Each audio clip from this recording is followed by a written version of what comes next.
My music is an expression of what comes out of my soul and my experiences. I don't want to be liked by everybody, but the people that I do connect with, I want it to be a real connection. I believe in the scripture where they say you don't throw your pearls to swine. I don't freely just talk just to talk. When they come and actually want to soak something in, I don't have a problem giving them the information. Experiences to me is knowing who to fire, right? Good point. When you've done projects where maybe a ball has been dropped, how you take that lesson and apply it is where the growth happens.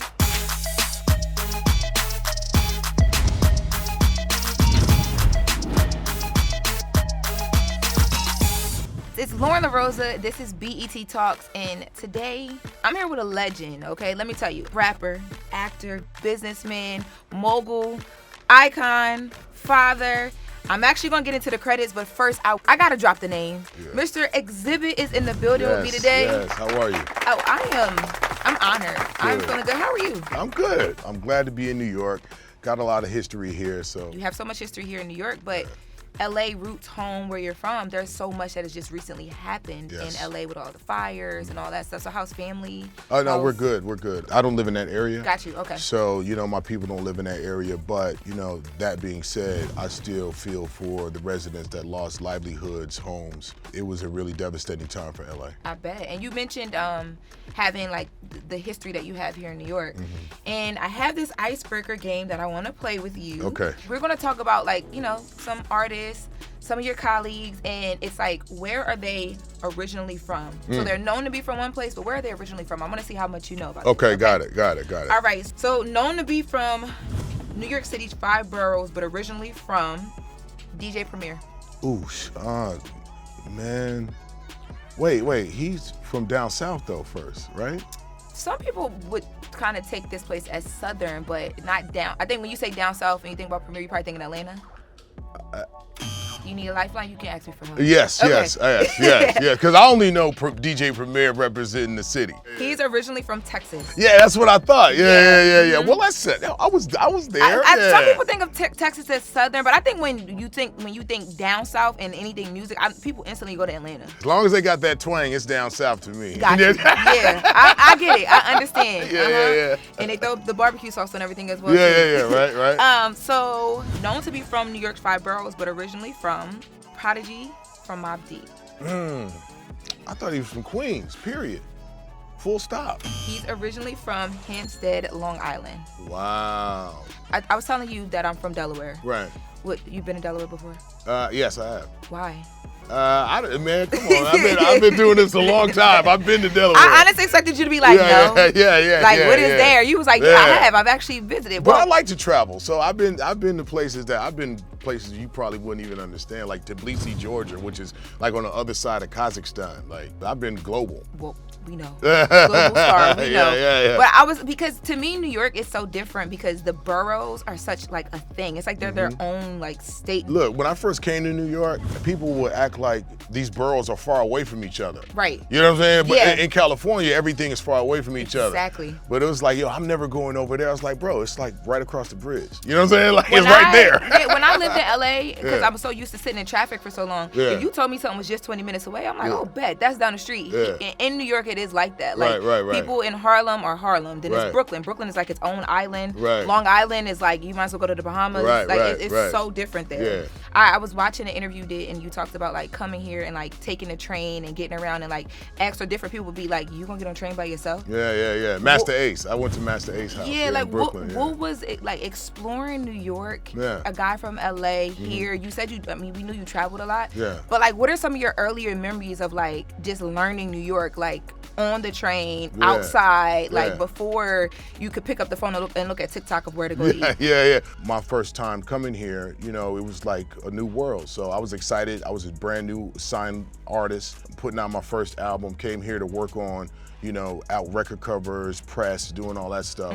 So before I even put records out, I was able to go out freely into the city. That's where, I started connecting with other artists organically. And then, Master Ace told me how to take the train to Brooklyn to get to his house, and then I would go to the, concourse and hang out with Snag and the rest of my folks. So when we talk about your career, people always talk about the lyricism, and I'm younger than you are, obviously. But, but it's always weird to me because when I think of lyricists now from LA, that's not unnormal to think about. But people always make it seem like you and like certain people were like unicorns because you were so lyrical. They didn't believe you were from LA. The timestamp that we're talking about, my graduating class came in after the G-Funk era, after the Death Row Records era. And we were outside of that norm because people were used to hearing that regional sound.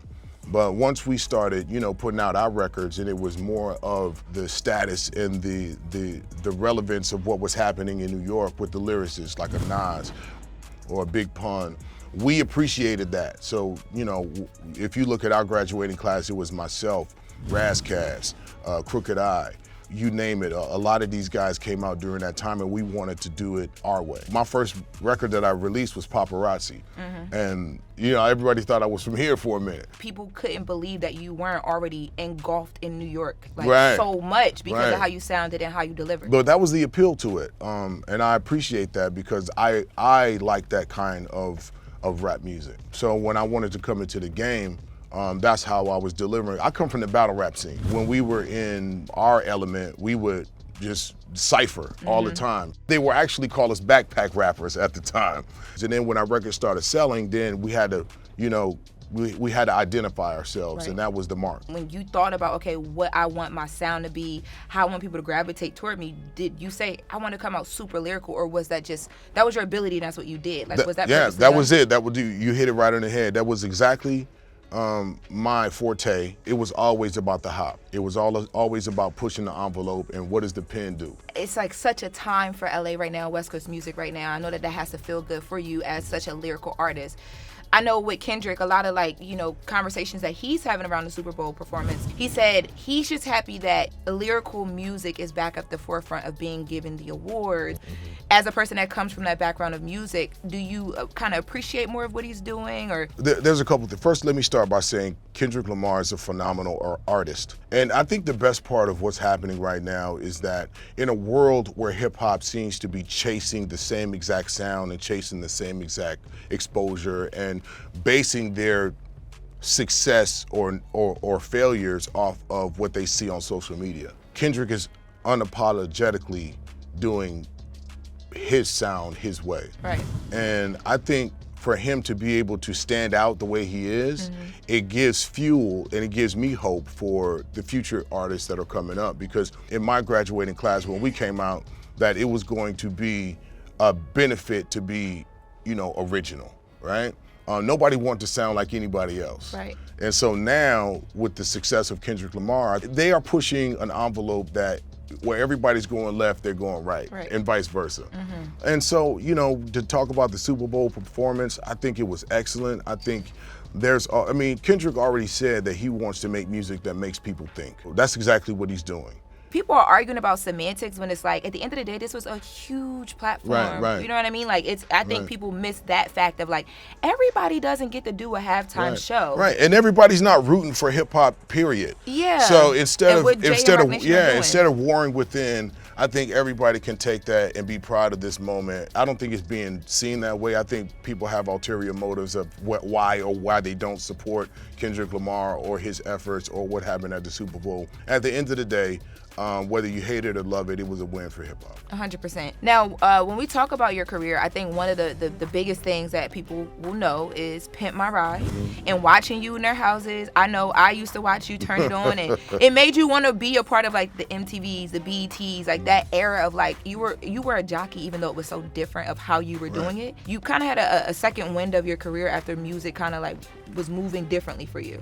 How did you know though that television? How did you know that was going to work for you? I didn't know it was gonna work. I did Pimp My Ride because I thought they was gonna play my videos on MTV. But I could get the music. I was like, this is gonna work for my music, but it didn't. You look at MC Hammer. MC Hammer was doing Pepsi commercials, right? And hip hop at the time really had an adverse reaction to it. So fast forward, now it's time for me. I was the first to step into reality television when it wasn't cool. Like, people didn't understand it. That's why I'm like, how did you know? More so, I think my question was, how did you know that lane would even work? I didn't. You know, I was actually getting my cars fixed at West Coast Customs, and one of the producers was pitching a show, and I was in the office, just happened to be in the office, and started telling my dad jokes. That's what I call them. He asked me if I wanted to host a show. I said no. He said, well, let's just shoot a sizzle. Right. Didn't know what that was at the time. Literally, the sizzle reel for Pimp My Ride was, we went to somebody's backyard. I put an air freshener and a hubcap on the car and just talked to the kid for like 5 minutes. They sent that to MTV. They bought 13 episodes, and they put us on at 11 o'clock at night. What did you talk to the kid about? Absolutely nothing. I was just, I was just talking to him. You know what I'm saying? I was yeah. Air freshener and a hubcap. One hubcap, not even the other three. Not even the other three. Just boop. Wow. There you go. You know what I'm saying? When they called you like, hey, it worked. We got 13 episodes. What was your first like initial thought? Oh, well, I was in between albums.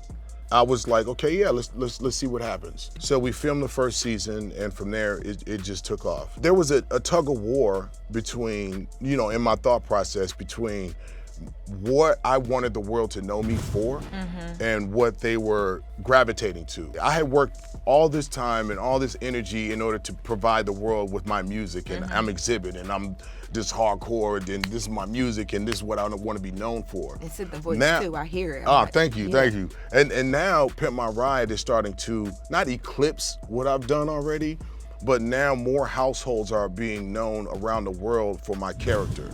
Right? And people who have never listened to my music before are knowing me.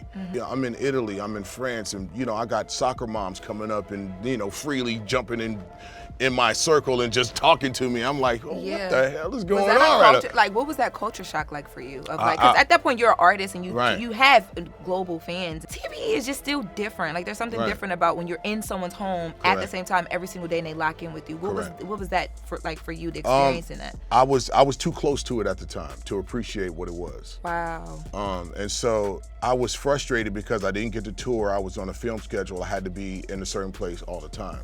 Right? But now, fast forward, what I understood about Pimp My Ride is that it opened me up to a whole new universe of things and creativity that I had the ability to do, but I didn't recognize it. I would have never thought in a million years that I would be doing summer blockbuster films with The Rock or being 3 seasons on Empire. It opened up something for me that I didn't realize I had the ability to do. It was dope to realize that later. You know what I'm saying? Because, you know, God don't open doors until you're ready to walk through them. I know that's right. Right? Yeah. And I felt like, you know, he was guiding me on a path that I had to trust and believe. So the music is happening, you're in between albums, your star is rising because of television. Did that at all ever make you feel like you had to do music differently because now you're in these homes? Not at all. My music is an expression of what comes out of my soul and my experiences, and being vulnerable and being truthful in my music is something important to me. The ones that are supposed to get it and feel, you know, that they have something to relate to is what the messaging is supposed to be. I don't want to be liked by everybody, right? Because that's impossible. But the people that I do connect with, I want it to be a real connection. I just wanted to read down some of your like credits. They go from video games to TV, award shows, movies. We have Madden NFL 2001, Street Hoops, Pimp My Ride, The Boondocks, Empire, American Dad,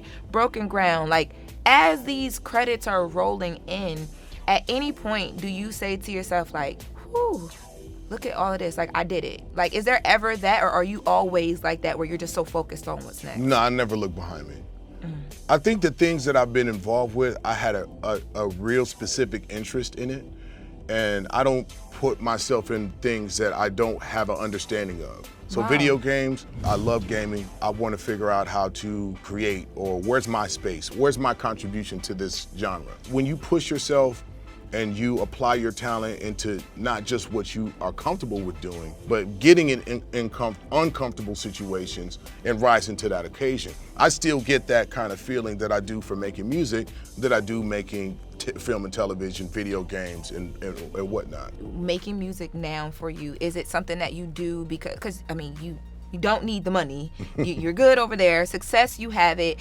I always wonder, you know, with someone who is as iconic as you are, getting back in the booth, making music, and what is that push for you? Like, what is the why now? Well, there's a difference. In the beginning, when you're making music to survive, you feel certain pressures. Things that are important to you at that time that you have no control over and affect you can really take you on a roller coaster. Now coming back to music, I'm doing it because I love it. And I feel like I owe my fans this album. First of all, I made this album for me. I found my voice. I found exactly what I'm supposed to be saying, how I'm supposed to be saying it from this position of power. They need to hear me. They need to feel my growth, and they need to know that, listen, I've been through all these things, and I've traveled all these roads, and here's where I've landed. It gives that, even down to like the actual like production of the actual music. It's very, I mean, your music has always been super powerful, but it does feel like an elevated growth of power. It's almost like it's more effortless. So I was watching just a few of the recent music videos that you've done. And I know we just talked about it. You have the TV background, you have the producer background, but even down to the coloring. Like the coloring of the music videos change per music video. Like some of them are very warm, some of them are a little bit darker. You as a creative, how involved in that are you music video wise now, because you have all of this experience from television to video games? Yeah, I think experiences to me is knowing who to fire, right? That's a good point. When you've done a lot and you've put out projects where maybe a ball has been dropped or something hasn't, really connected the way you thought it was. It's important to take that as a lesson. Yeah. We hear that all the time. But how you take that lesson and apply it is where the growth happens. This album, to me, is the most cohesive, the most directed and complete body of work I've ever put together. Wow, that's a big statement. It is. And that's because I put out records where I feel like, I should have, did that better, or I didn't, because I was rushing and I was, relying on other people to make decisions that kind of affected the whole boat. So now with Kingmaker, completely from top to bottom, from the first note to the last, it is exactly the way I want it. And I understand how it needs to be delivered. I've been through this a trillion times in my head. So when something's out of place, I know how to fix it because I know what it was and I know whose job it was to get it done. And so listen, I can hone in on it very quickly and fix it before it comes out. Because for me as an artist, that's what I need to feel. That's why I'm inspired, because now I know exactly how this needs to be delivered. And if it's delivered the way I envision it, this is gonna be my most successful album. Because I couldn't even put into words how this music, for me as a fan, compared to your older music, you feel that it's solid. And it's just easy. It's not confident. On you. Yeah, it's very Yes. I know what I'm doing. I'm here. Yeah. Honestly, I'm here. Hold on a second. I gotta take a call. I'll be right back. You can wait right there. You're gonna love it here. It's very much that. Yeah. So as a listener, I want you to know that we do get that. We hear it, and then we also get it visually. Kingmaker. Yes. So I know that you're a dad. Yes. Does that play into you being a dad at all, or what's the background information on you deciding to name this Kingmaker? I love being a father. I've been a dad since I was 19. Right. I understand that angle, but actually the Kingmaker title is not because of rearing children or sitting on a throne or feeling some kind of royalty or dominance over anyone. Right. Kingmaker is the title of the record because this is about a transfer of information. This is about the things that I have lived by, the way I was raised, my ups, my downs, my self-discipline, my losses, my wins, everything that I've experienced, I put into the most creative way possible into my songs without being preachy. Nobody wants to be preached to. Right. But here's the things that have made me successful. And so now you yourself can use this information as well. Kingmaker. How many of the youngins is calling you not just because of this project, but you are that though. You do have all this information. You have crossed industries and been successful at it. Do you get those calls often where you're having to pour into? And absolutely. Specifically, the relationships that I have with a lot of the new artists coming out of LA. Problem comes through, Jason Martin, and we have really deep discussions, not just about music, but about life. It's good to be in a room full of people and talk about things, but when somebody really takes it to heart and applies the knowledge to what they're doing, it feels good for me, and then they see, what it does for them. There's so many guys that are up and coming and going forward, and they come through and we just sit in my studio and we bounce these ideas off the walls, then they go out into the world and they apply them, and it feels good to see them have the success. Lighten up talking about it. Yeah. What's the biggest thing that you give that you see is consistent throughout whoever you're talking to, like all the people that you just named? Is there one consistent thing that you're like, man, I've got to give this to all of y'all because it's important, but also too, I see that all of you guys need it, even if you don't know you need it. Yeah. I believe in the scripture where they say you don't throw your pearls to swine. And so when people come in, I don't freely just talk just to talk, you know. When they come and actually want to soak something in, I don't have a problem giving them the information. But I'm not freely out here soliciting myself like, hey, I'm the oracle, come and listen to me. No, it's not like that, because not everybody values my opinion, and that's okay. But the people that do value my opinion, they get something special. So the new music is here. Play This at My Funeral. Why that title? Play This at My Funeral is the intro to the record. Play This at My Funeral is kind of the state of the union of where I am right now, mentally, physically, emotionally. It's not about me dying. I don't want this to be played at my actual funeral. But somebody probably will, yeah.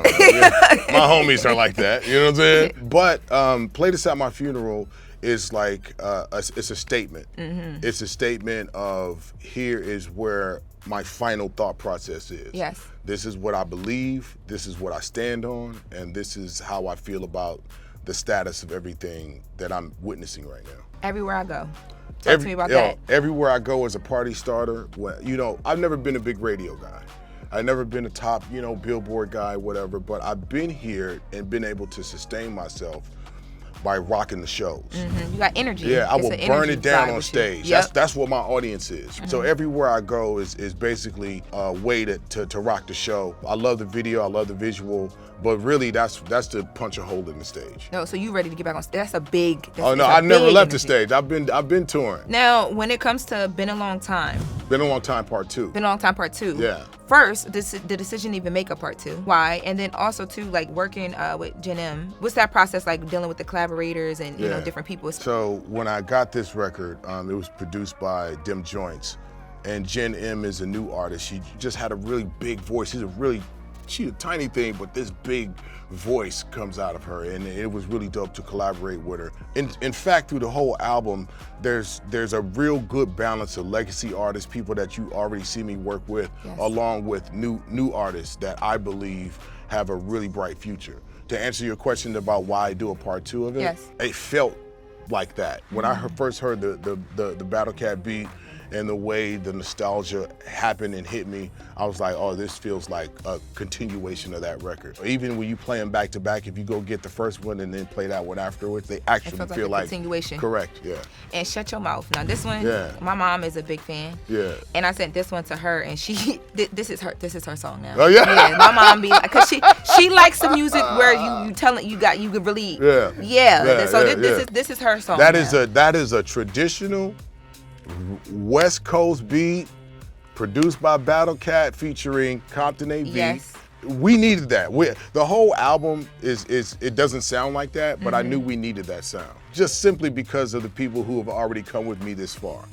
And it felt good. I mean, I like putting paint where it ain't. There's no sound like that out right now. Yeah. And we love that sound, right? Meaning the West, and the people that love West Coast music, they're missing that. So I wanted to make sure I put that out there. And when people listen to this whole project as a full from start to finish, one word, what do they take away? Success. I know that's right. He said it smelled like money. Don't play with me. Yeah. And what else is coming up with the album, with anything that you have happening? We are just gearing up to go out and support, man. I'm excited about getting back into the public with music, touching the fans and touching the stage and traveling around and supporting this record. I would love to come to a show. I've never. I've seen it online. I've watched the videos. Oh no, you got to see it live. I don't like aging myself. I feel like I sound like such a person disconnected from. Okay, whatever. I gotta come in real life, because I think watching you I used to watch a lot of the Big Tigger in the basement. Yeah. But you just had so much fun with it, and it looks like a good time. Yeah, I really love it. I love the hop. Hip hop saved my life. I will always, forever be grateful to be in this with my peer groups. This thing of ours, this thing that has taken, over pop culture and become this own juggernaut in itself. As long as I do my part and I could be successful and happy with my contributions, then I feel like that I'm existing in being a productive part of what we have. I still love it. I still love the fans. I still love going out here and doing what I do on the stage. So I'm happy to be back. That's such a blessing to have that. I'm happy for you. Yeah. And you are existing way beyond existing. You're doing, it's amazing. It's amazing to see. We look forward to all of it. And thank you again for joining me. Hope you enjoyed the conversation. Absolutely, It's been a good time. I'm Loren Lorosa. This is BET Talks. I'm here with the icon, the legend, Xzibit. All right. Kingmaker. Let's do it. Yeah.